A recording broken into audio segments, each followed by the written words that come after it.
महिमा हो। आज भी हम परमेश्वर की हम तो सदा महिमा करना चाहते हैं। हे पवित्र आत्मा हम सबके ऊपर और हमें परमेश्वर की महिमा करने में मदद करो। हालेलुया। Hey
मुझी में हो तेरी महिमा, मुझी में हो तेरी महिमा, मुझी में हो तेरी महिमा।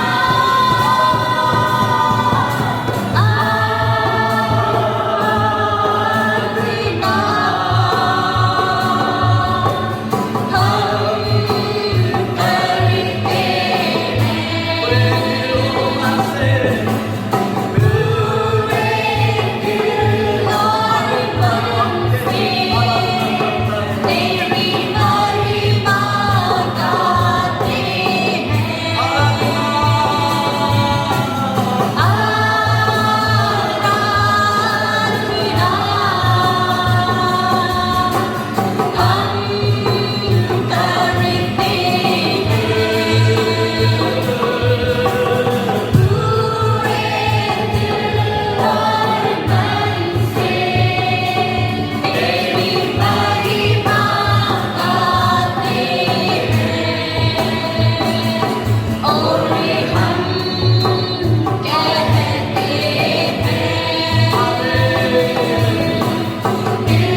दिलों में तेरी महिमा है। आमीन। जय देने वाला प्रभु यीशु मसीह। जय देने वाले प्रभु यीशु को कोटि कोटि धन्यवाद। जीवन देने वाले प्रभु यीशु को जीवन भर धन्यवाद।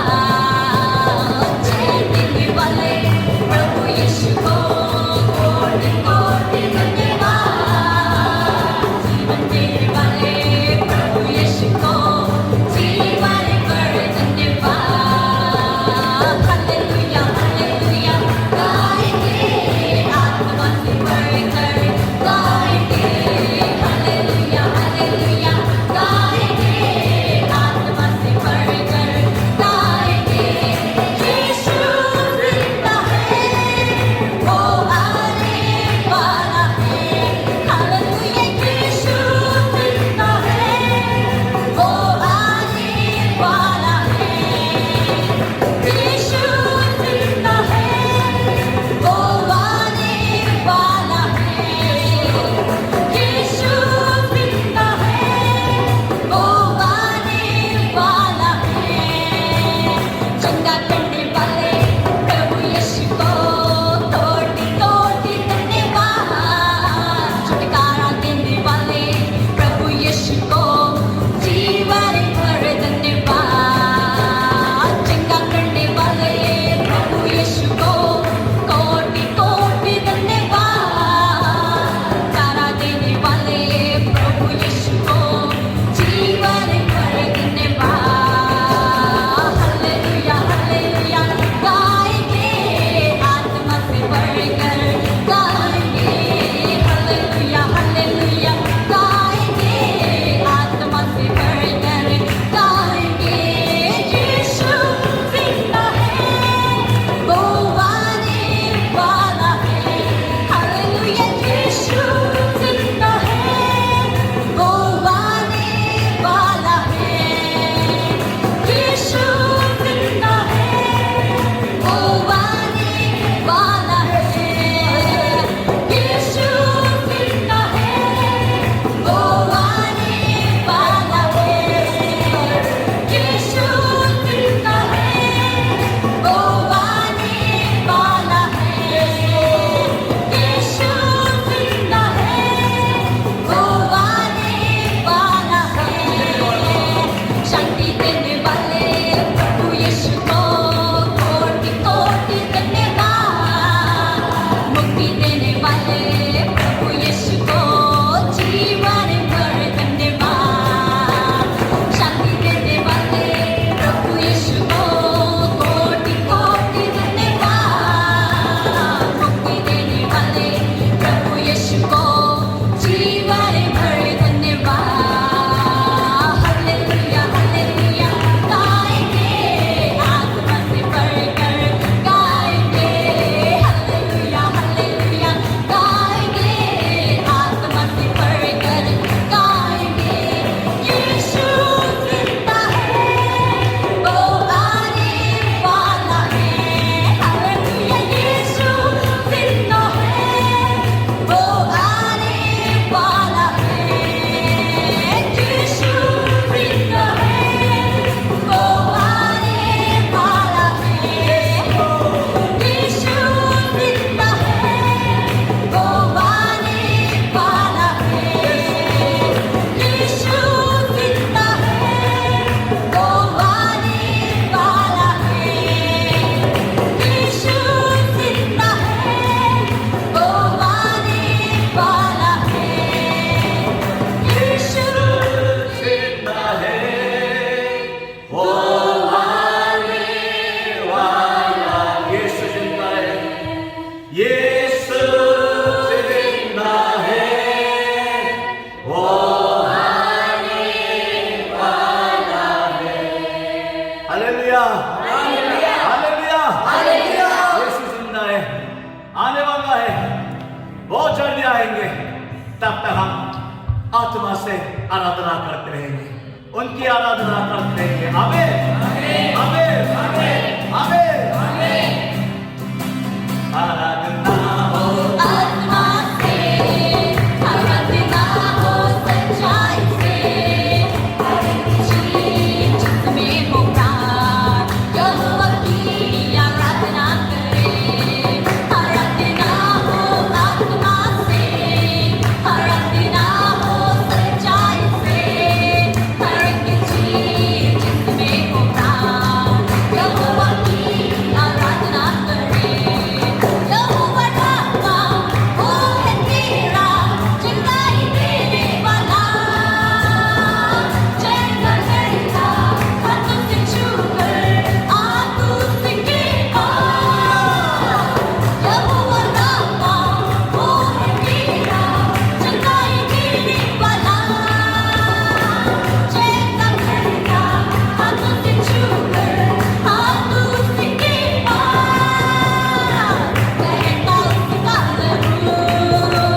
मसीह बहुत धन्यवाद।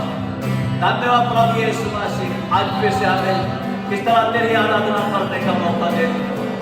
ये सच हमारी खुद की गवाही प्रभु, जब तक तू ना आए तब तक हम सच्चाई से आत्मा से तेरी आराधना करते हैं।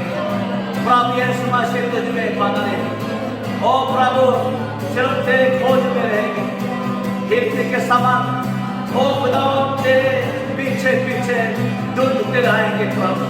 हालेलुया। आज भी अभी जो इस आराधना में शामिल हुआ है, सभी के लिए को आत्मा को छू जगा दे प्रभु, हिला दे प्रभु, चिंता कर दे प्रभु, यीशु को पा पाए। जी परमेश्वर यीशु को पाए, मेरा प्रभु यीशु को पा पाए।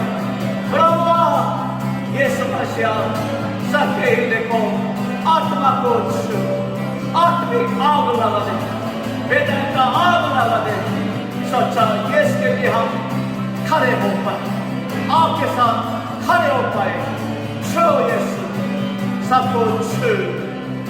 धन्यवाद, धन्यवाद के साथ ये दुआ जी परमेश्वर प्रभु यीशु मसीह के नाम से मांगते हैं, आमीन।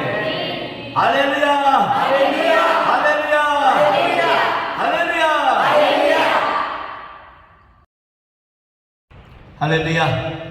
प्रभु यीशु मसीह का बहुत धन्यवाद। आज भी प्रभु ने अपनी महिमा के लिए हमें बुलाया और हमें इस तरह उनकी आराधना स्तुति करने का मौका दे दिया। अभी गर्मी बहुत तेज है, पर पसीना में भी, इतना धूप में भी हम परमेश्वर की हम तो सदा महिमा करते हैं। ये सब परमेश्वर की अनुग्रह है। हालेलुया। आज के लिए हम परमेश्वर के वचन को पढ़ना चाहते हैं। दूसरा कुरिन्थियों 9:6 आयत में जाएंगे। दूसरा कुरिन्थियों 9:6 आयत। हाँ साहब, अपना बाइबल खोल ले। हाँ, पढ़ के सुनाओ। परंतु बात यह है, जो थोड़ा बोता है वह थोड़ा काटेगा भी, और जो बहुत बोता है वह बहुत काटेगा। आमीन। आज के वचन में बहुत सिंपल सा बात ये लिखा है, जो थोड़ा बोते हैं थोड़ा काटेगा, और वो बहुत बोएगा तो बहुत काटेंगे। Hallelujah, hallelujah.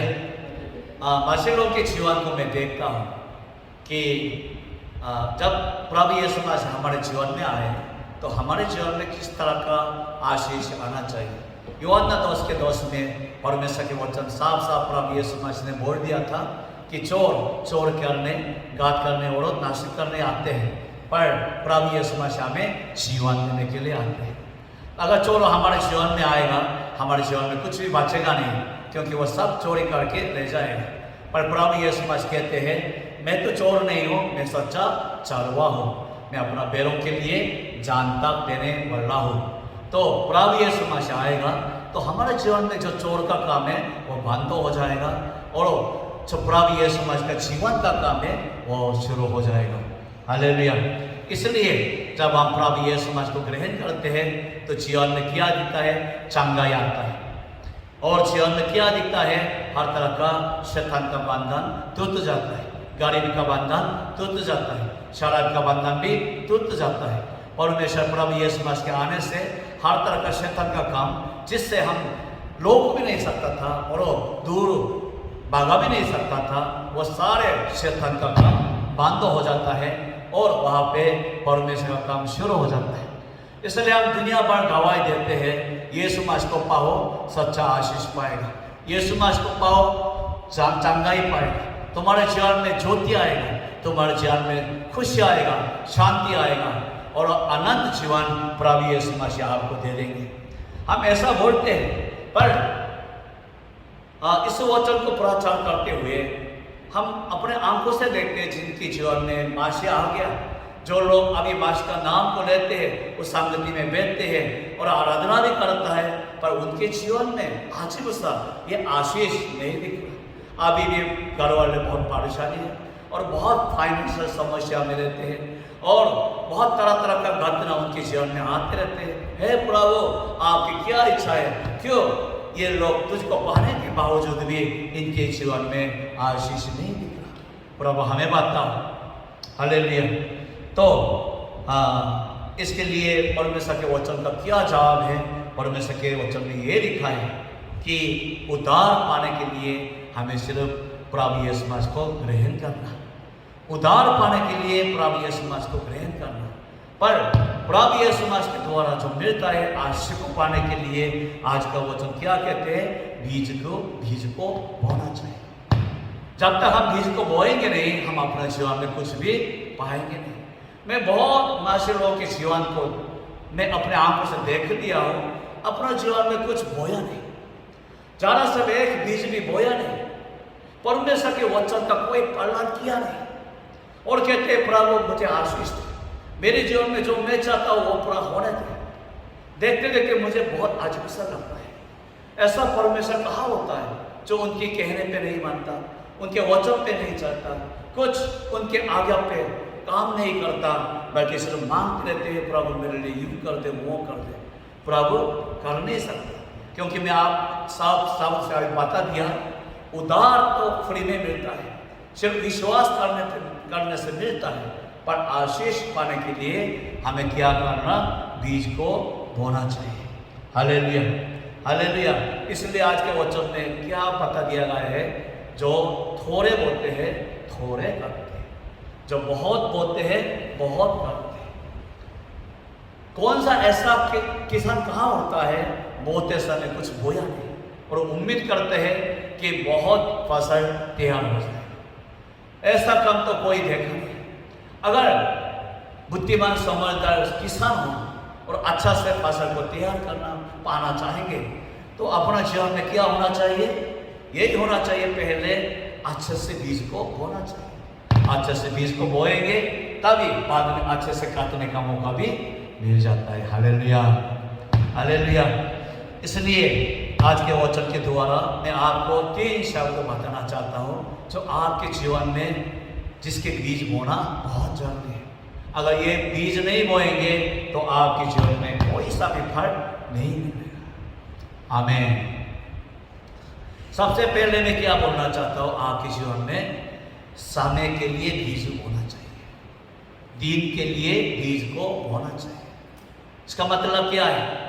हमें 7 हफ्ते में 7 दिन मिलता है, पर परमेश्वर का वचन कहते हैं 7 दिन में से एक दिन तो प्रभु का है, बाकी हमारा है। और ये 7वें दिन को परमेश्वर पवित्र ठहराया है, और साफ शब्द से परमेश्वर का वचन कहते हैं 7वें दिन को, जिसको विश्राम दिन कहते हैं, उसको पवित्र मानना चाहिए। ये वचन, ये हुक्म है बाइबल में से सबसे पहला हुक्म है जो मनुष्य के लिए दिया है। जो परमेश्वर मनुष्य को जो दिया है, सबसे पहला हुक्म, मूसा के आने से पहले, अब्राहम के आने से भी पहले, किसके पैदा होने से पहले परमेश्वर ने तमाम दुनिया के पुराणों को ये हुक्म दे दिया 7वें दिन पवित्र दिन है, इसलिए इस दिन को पवित्र मानना चाहिए। हालेलुया। तो इसका मतलब क्या है? अगर हम पवित्र दिन को पवित्र मनाएंगे तो परमेश्वर बाकी 6 दिन में पूरा अपना आशीष को बढ़ के देंगे। मैंने देखा मास के लोगों के जीवन में दिन अच्छा नहीं बनता, बहुत लोगों के दिन बुरा बनता है, घटना होता है, समस्या होता है, वहाँ पे जो हम चाहते हैं वो देखने को नहीं मिलता है।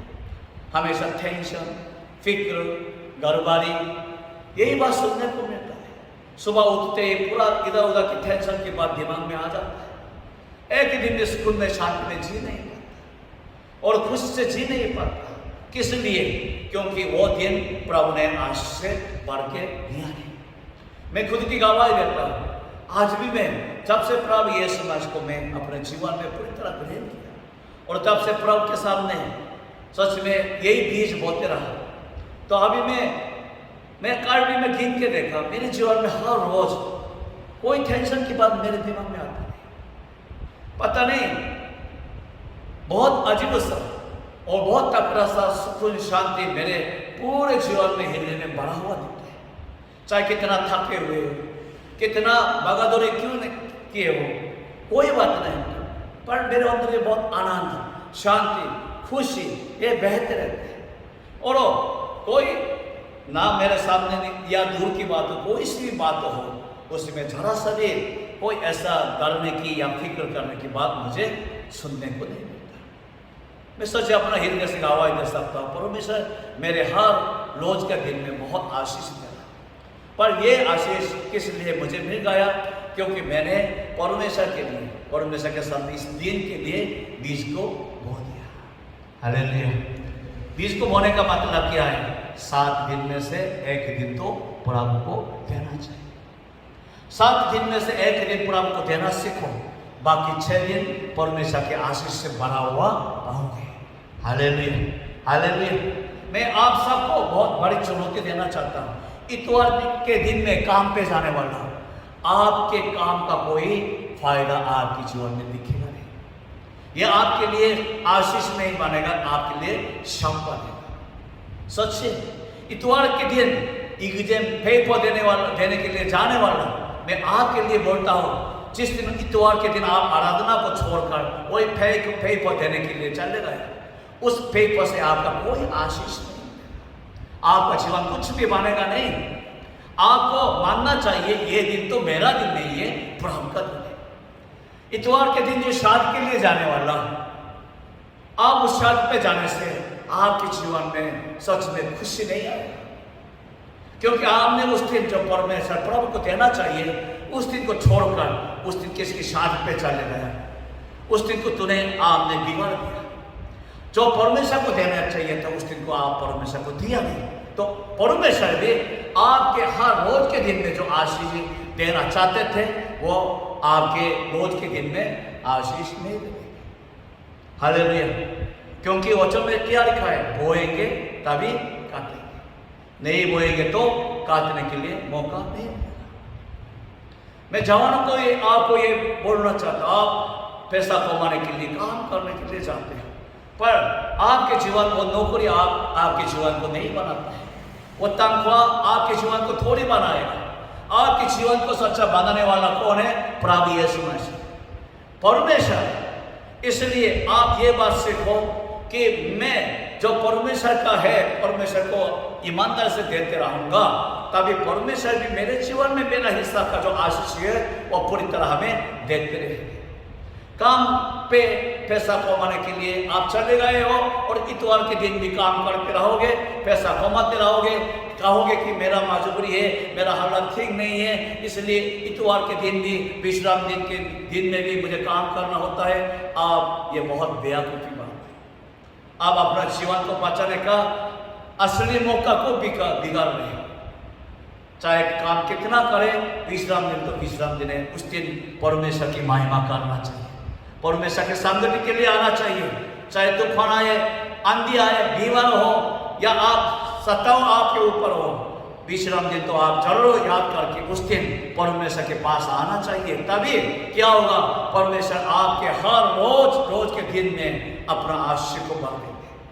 उसमें कोई घटना, दुख, ऐसा टेंशन के बाद आपको देखने को नहीं मिलेगा। ऐसा जीवन जीना आसान नहीं है, पर मैं चाक के देख लिया, जी के देख लिया, और परमेश्वर सच्चा दिन का आशीष देने वाला है। हालेलुया। इसलिए मैं अभिशाप से उनसे बोलना चाहता जो इस वचन को सुनता है, जब तक आप दिन के लिए बीज नहीं बोएंगे, ईमानदारी से नहीं बोएंगे, तो आपके दिन खराब होते जाएगा, उसमें कोई सुख आशीष दिखेगा नहीं। इसलिए बहुत जरूरी है आप बिल्कुल हफ्ते में जो विश्राम दिन है वो तो बिल्कुल अलग करके रखो। उस दिन को छेड़ना, उस दिन में अपना काम मत करो। वो दिन सिर्फ प्रभु का दिन है, पूरे के प्रभु का दे दो, तो प्रभु भी आपके जीवन में जितना देना चाहिए वो पूरे के प्रभु करके दे देंगे। हालेलुया। इतना वचन सुनने के बावजूद मैं जानता हूँ बहुत लोग इस वचन को बहुत आसानी से भूल जाता है, तोड़ते हैं। इसलिए अभी भी बहुत मासी लोगों के जीवन में सच्चा आशीष आता नहीं। दूसरी बात, आपको क्या करना? दान के मामले में दान का बीज होना चाहिए। वचन में क्या लिखा हुआ है? हमें क्या करना? परमेश्वर को हुक्म क्या दिया गया? 10 में से 1 तो प्रभु का है। इसको हम दशवांश कहते हैं। चाहे छोटे बच्चे हो या बहुत बड़े आदमी हो, सबके लिए प्रभु का हुक्म यही है, 10 में से 1 तो प्रभु का है। तो जब हम 10 में से 1 प्रभु को दे देंगे तो क्या होगा? 10 में से बाकी 9 में प्रभु की आशीष आ जाता है।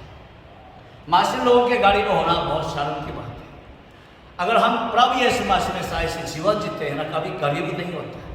गरीब होना ही नामुमकिन है, क्योंकि परमेश्वर जरूर दान के मामले में बहुत आशीष देने वाला है। Hallelujah, hallelujah. आशीष सच में देते हैं। दुनिया भर मैंने देखा जो परमेश्वर के बे मांगने वाला, जो परमेश्वर के सामने अच्छे से उस वचन में चलने वालों के जीवन में मैंने दान के विषय में भी बहुत आशीष को पाते हुए देखे। पूरा खानदान भी, पूरा कभी कभी देश को भी परमेश्वर ऐसा आशीष देते। पर उसके लिए क्या करना, आपको जो दान के लिए परमेश्वर ने बोला था वही बीज बोना चाहिए। बोएंगे तो आप काटोगे। वो क्या है, ईमानदारी से 200 अंश को देना है। ईमानदारी से 200 अंश को देना है। बहुत लोग 200 अंश को खाते हैं।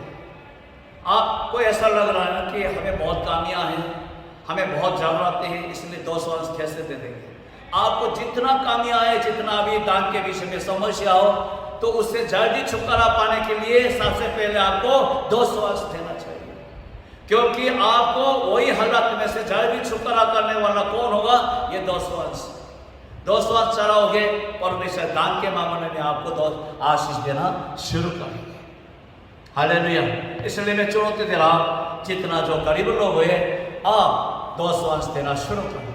मैं पक्का आपको यकीन दिला सकता हूँ, आप जब से 200 अंश देना शुरू किया, ईमानदारी से देते रहोगे, आपके जीवन में कभी दान के मामले में कोई समस्या देखने को नहीं मिलेगी। मेरे जीवन में ऐसा था, बहुत गरीब हालत में मेरे जीवन जिया, पर जब से मैं प्रभु को ईमानदारी से 200 अंश देने लगे, चाहे मैं पैसा कमाऊँ ना कमाऊँ, चाहे कोई मेरे पास आकर कोई 100 रुपये 1000 रुपये छोड़ के जाएंगे, उसका 200 अंश में जरूर काट के देंगे। सबसे पहले जो भी मेरे पास में कुछ भी आता है, मैं 200 अंश तोड़ के पहले परमेश्वर को देंगे। तब से मैं अभी तक देखता हूँ मेरे जीवन में एक बार भी दान के कोई समस्या मेरे जीवन में आई। आने का चांस बहुत था, बहुत ज्यादा था, पर सच में मेरे जीवन में एक बार भी कोई समस्या अभी तक हुआ नहीं। हालेलुया।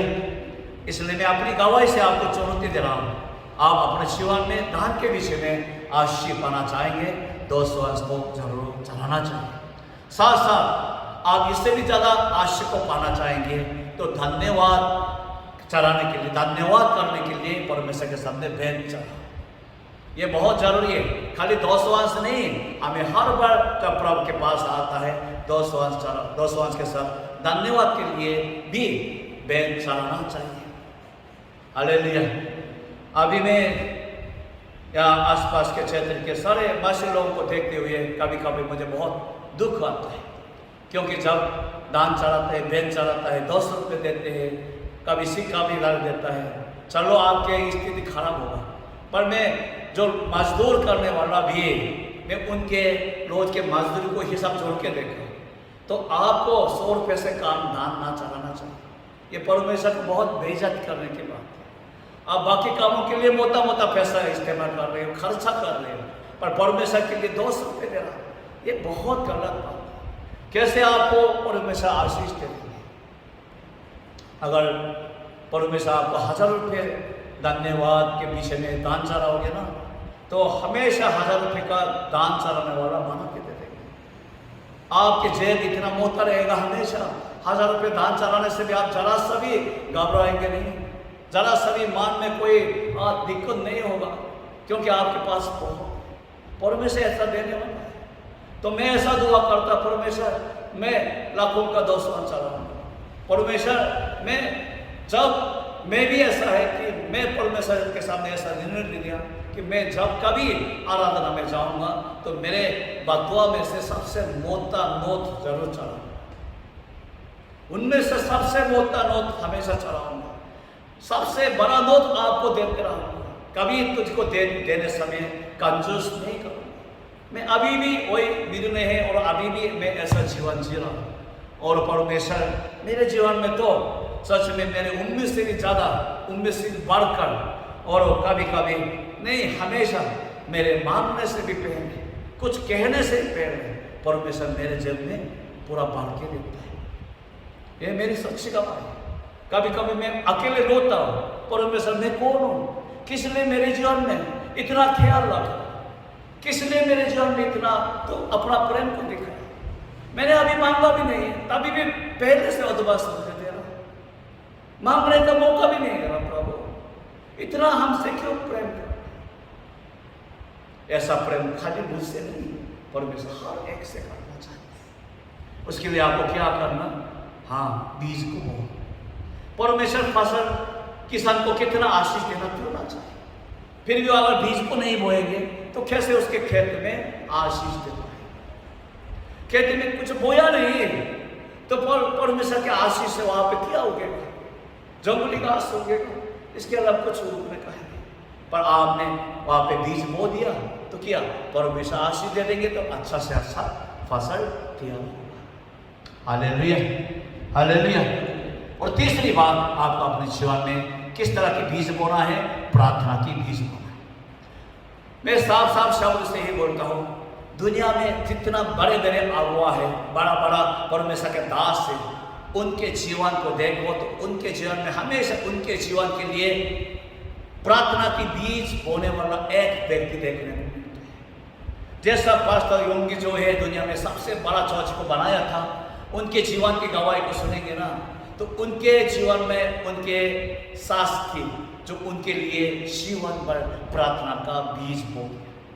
तो उनके पत्नी की मम्मी जी के प्रार्थना के द्वारा ये परमेश्वर का दास तैयार हो गया, और इनके प्रार्थना के द्वारा इतना दुनिया में सबसे बड़ा कलीसिया का पासवान ये बन गया।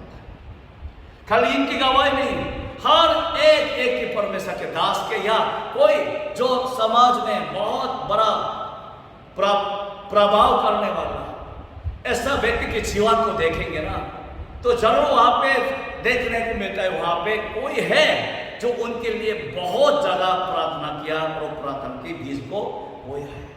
हालेलुया। आप अपना बच्चों के लिए उम्मीद कर रहे हैं कि ये बच्चा बहुत अच्छा व्यक्ति बन जा, तो अपने बेटे के लिए, बच्चों के लिए प्रार्थना की बीज बो, प्रार्थना करते रहो, बीज बोते रहो, तो एक दिन ये बीज बहुत बड़ा फल लेके आ जाता है। हालेलुया। अपने पति के लिए जो परेशानी में रहते हैं, पति के लिए प्रार्थना करते रहो। आपके प्रार्थना से किस दिन आपके पति बदल जाएगा और बहुत बड़ा परमेश्वर का दास बन जाएगा। अभी भी एक परमेश्वर का दास है जिनका दुनिया भर लोग उनका आदर करता है, उनके संदेश को दुनिया भर हर कोने से लोग सुनते हैं। वो 40 साल की उम्र तक शराबी था, वचन को मानने वाला नहीं था, परमेश्वर को मानने वाला नहीं था, रोज रोज शराब पीने वाला था। उनकी पत्नी ने 40 साल की उम्र तक उनके लिए रोज रोज रो रोते हुए प्रार्थना किया, फिर भी आज भी बदल नहीं। एक दिन ऐसा हुआ कि गलती से उस दिन शराब ना पी के जल्दी घर पे आ गया। उनके पत्नी को पता नहीं था अब ये जल्दी आने वाला, और वो चुपचाप घर के अंदर घुस गया है। उस समय उनके पत्नी वहां पे सो रही थी, ऐसा घुटने में बैठ के प्रार्थना करते हुए सो गए। उनके आगे देखा तो ऐसा प्रार्थना का जो नोट दिख रहा था, तो उन्होंने ऐसा गौर के देखा है आपने क्या लिखा है, तो ऐसा लिखा है, प्रभु चाहे मेरा जान आप ले जाए, पर मैं चाहता हूं मेरी पत्नी तुझको पाए और तेरा दास बन जाए। जब ये आए तो उन्होंने अपने आंखों से पढ़ा, उस समय पवित्र आत्मा ने उनके हृदय को तोड़ दिया। उनके समझ में आ गया, जब मैं बाहर से शराब पी रहा था मेरे पत्नी घर पे मेरे लिए इतना प्रार्थना कर रहे, क्या हुआ कैसे हुआ पता नहीं, पर उस दिन उनकी आत्मा पूरी तरह बदल गई। पूरा उन्होंने पश्चाताप किया, चुपचाप बाहर आ गया और अकेले प्रभु मैं आज तक तुझको मानने वाला नहीं था, पर मेरी पत्नी के प्रेम को देखते हुए समझ में आ गया तुझ सच में जिंदा है, मैं आज से तुझको मानूंगा, तेरे मरण में चलूंगा। जैसा उन्होंने प्रार्थना किया मैं वैसा व्यक्ति बनूंगा। तब से उन्हें शराब छोड़ दिया, संसार छोड़ दिया, सिर्फ प्रार्थना और वचन की जीवन जीना शुरू किया, और परमेश्वर ने उन्हीं को दूसरों से इतना हट कर अभिषेक कर दिया कि उनके वचन से उनके सेवा से बहुत तकड़ा कलिसिया तैयार हो गया। और कलिसिया की बात नहीं, उनके हर संदेश को, उनके वचन को दूर दूर के लोग भी सुनने के लिए आने लगे। और अभी भी वो रिटायर तो हो गया, अभी भी उनके वचन को दुनिया भर हर जगह से लोग सुनने के लिए आते हैं। उन्होंने खुद अपने मुंह से गवाही दे दिया कि मैं दुनिया के 27 देश है जहाँ पे मेरा किताब उनके भाषा में ट्रांसलेशन हो गया और हर विश्वासियों के घर पे मेरा किताब वहाँ देखने को मिलता है। ऐसा व्यक्ति बन गए, अभी भी जिंदा है, पर वो क्या गवाही दे रहा, 40 साल की उम्र तक बेकार जीवन जीने वाला था, पर उनके जीवन को किसने बदला? उनके पत्नी के प्रार्थना। हालेलुया। इसलिए मैं आप सबको मैं जरूरत देना चाहता हूँ, अगर हम सच में प्रार्थना का बीज बोते रहेंगे, वो बीज जरूर हमारे जीवन में फल बन के आ जाता है। आमीन, हालेलुया। इसलिए मैं आप सबको ये चुनौती देना चाहता हूँ कि अगर अपना जीवन में प्रभु यीशु मसीह को पाना चाहेंगे, उनके आशीष को पाना चाहेंगे, तो क्या करना? बीज को बोना चाहिए। जब तक बोएंगे नहीं, आप कुछ काटेंगे नहीं। पहले 3 बीज बोना शुरू करो। पहले दिन के लिए बीज बोना, विश्राम दिन को अच्छा से प्रभु को देते रहो। दान के लिए बीज बोना, 200 अंश को ईमानदारी से चढ़ाते रहो, और वो धन्यवाद के साथ भी बैन चढ़ाते रहो। तीसरी बात, प्रार्थना का बीज बोते रहो, तो आपके जीवन में इन 3 बीज अच्छा से अच्छा फल बन के जरूर आपके जीवन में रोत के आ जाएगा। हालेलुया। सब मिलकर प्रार्थना करते हैं। प्रभु यीशु मसीह बहुत धन्यवाद, आज भी हम सबको बहुत आशीष देने के लिए, सुनने के लिए धन्यवाद। प्रभु यीशु मसीह हम सबके हृदय में तुम बात करें, और खुदावन आज के वचन के द्वारा हमारे जीवन में सच्चा परिवर्तन होने दे और सच्चा आशीष पाने वाले जीवन में शामिल होने दे। बहुत धन्यवाद के साथ दुआ यीशु मसीह के नाम से मांगते हैं, आमीन। हालेलुया।